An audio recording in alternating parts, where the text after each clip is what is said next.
So మనకి construction అవుతున్న టైంలో మనం మల్టిపుల్ టైమ్స్ విజిట్ చేసుకోవచ్చు మన ఇంటిని.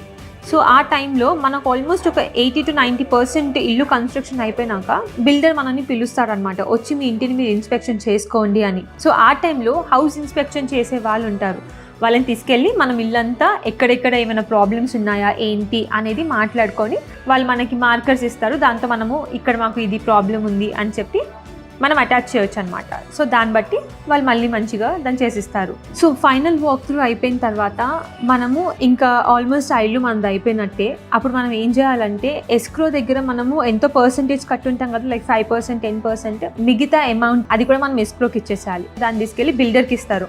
సో అట్లా మనకి మొత్తం అంతా క్లోజింగ్ కాస్ట్స్ అవన్నీ అయిపోయి ఆ ఇల్లు మన చేతికి అనేది వచ్చేస్తుంది. క్లోజింగ్ కాస్ట్ కిందకి ఎస్క్రో కట్టాల్సిన ఫీజు అండ్ కాలిఫోర్నియాలో ప్రాపర్టీ ట్యాక్స్ 1%. సో ఆ 1% ట్యాక్స్ మనం ప్రతి సంవత్సరం కడుతూ ఉండాలి. టైటిల్ ఫీ, ఆ ఇల్లుని మన పేరు మీద రాస్తున్నారు కాబట్టి దానికి ఒక ఫీ. సో ఇవన్నీ కూడా మనం క్లోజింగ్ కాస్ట్ కిందకి కన్సిడర్ చేసుకోవచ్చు.